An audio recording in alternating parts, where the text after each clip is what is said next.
ముఖ్యమంత్రి నారా చంద్రబాబు నాయుడు కడపలో మహానాడు ఏర్పాటుకు ఒప్పుకోవడం కడప జిల్లా నాయకుల అదృష్టమన్నారు. తెలుగుదేశం పార్టీ జిల్లా అధ్యక్షుడు రెడ్డెప్ప గారి శ్రీనివాస్ రెడ్డి ఆర్ఎన్బి అతిథి గృహంలో మీడియాతో మాట్లాడుతున్నారు. ఆ వివరాలు చూద్దాం. 43 సంవత్సరాల తెలుగుదేశం పార్టీ చరిత్రలో మొదటిసారి కడప జిల్లాలో మహానాడుకు వేదిక కాబోతా ఉంది. కీర్తిశేషులు ఎన్టీ రామారావు గారి జన్మదినాన్ని పురస్కరించుకొని ఈ నెల 27, 28, 29 3 రోజులుగా మహానాడు పండుగ ఒక అద్భుత దృశ్యానికి ఆవిష్కరణ కాబోతాం.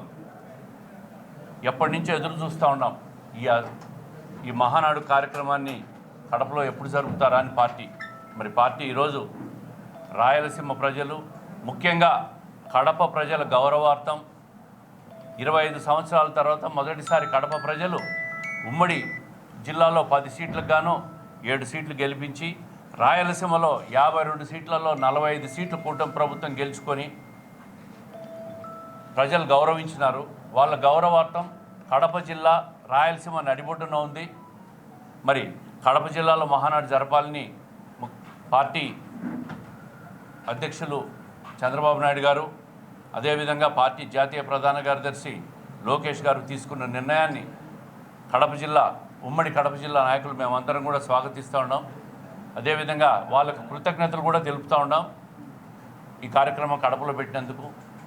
మరి ఈరోజు 3 రోజులుగా ఈ కార్యక్రమం జరుగుతుంది.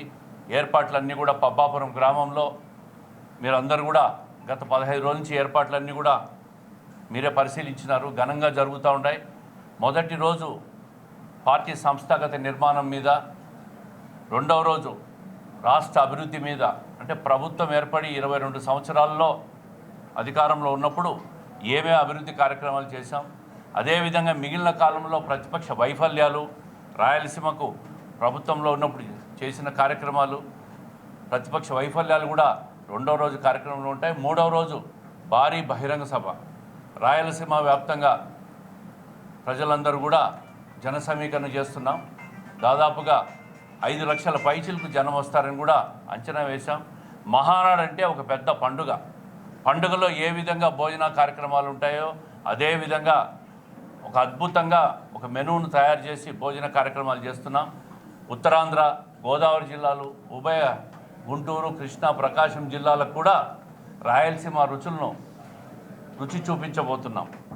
ఇది తెలుగుదేశం పార్టీ ప్రతి కార్యకర్త కూడా ఒక అధినేత అనే కార్యక్రమానికి శ్రీకారం చుట్టబోతున్నారు మన యువనేత నారా లోకేష్ గారు. ఈరోజు అటువంటి గొప్ప కార్యక్రమానికి ఉమ్మడి కడప జిల్లాలో ప్రజలందరూ తరలి రావాలా, తెలుగుదేశం పిలుస్తుంది రా కదలిరా నిదానంతో ఉమ్మడి కడప జిల్లా వ్యాప్తంగా ఉన్న గౌరవ శాసనసభ్యులు పెద్దలు వరదరాజు రెడ్డి గారు, చైతన్యరెడ్డి గారు, అదేవిధంగా మాధవి గారు, అదేవిధంగా పులివెందుల ఇన్ఛార్జ్ మాజీ ఎమ్మెల్సీ బీటెక్ రవీంద్రనాథ్ రెడ్డి గారు, జమ్మలమడుగు ఇన్ఛార్జ్ భూపేష్ రెడ్డి గారు, బద్వేల్ ఇన్ఛార్జ్ రితేష్ రెడ్డి గారు, రాజంపేట ఇన్ఛార్జ్ ఇందాక రాజుగారు ఉన్నారు, కోడూరు నుంచి రూపానంద రెడ్డి గారు, మరి రాయచోటి మంత్రి గారు ఆయన దగ్గర మినీ మహానాడు కార్యక్రమం ఉండడం వల్ల ఈ ప్రెస్ మీట్కి రాలేకపోయినాడు. ఇప్పుడే జన సమీకరణ మీద కూడా రాష్ట్ర పార్టీ అధ్యక్షులు అదేవిధంగా గ్రూప్ మినిస్టర్స్ కూడా ఒక డిస్కషన్ చేశాం. 29వ తేదీ జన సమీకరణ భారీ స్థాయిలో చేస్తున్నాం. ఎట్టి పరిస్థితుల్లో ఈ మహానాడు కార్యక్రమాన్ని ఘనంగా జరుపుతున్నాం. ప్రతిపక్షాలు ఎన్ని మాట్లాడినా ఎవరెన్ని చెప్పినా ఈరోజు ఇవన్నీ లెక్కబెట్టే పరిస్థితుల్లో లేవు.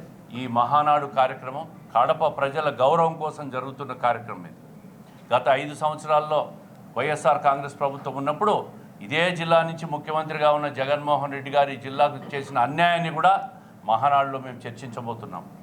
పూర్తిగా ముఖ్యమంత్రిగా విఫలమై కడప జిల్లా సొంత జిల్లాకు కూడా అన్యాయం చేసిన ముఖ్యమంత్రిగా చరిత్రలో నిలిచిపోయే వ్యక్తి జగన్మోహన్ రెడ్డి గారని ఈ సందర్భంగా తెలియజేస్తూ, మరి ఈ కార్యక్రమాన్ని కడప ప్రజలందరూ కూడా జిల్లా వ్యాప్తంగా ప్రజలు, తెలుగుదేశం పార్టీ కుటుంబ సభ్యులు అందరూ 3 రోజులు ఈ కార్యక్రమాన్ని హాజరై ప్రతి ఒక్కరూ ఒక బాధ్యత తీసుకొని, ఇప్పటికీ ఎవరి బాధ్యతలు వాళ్ళకి ఇచ్చారు, కమిటీలు వేసుకున్నాం.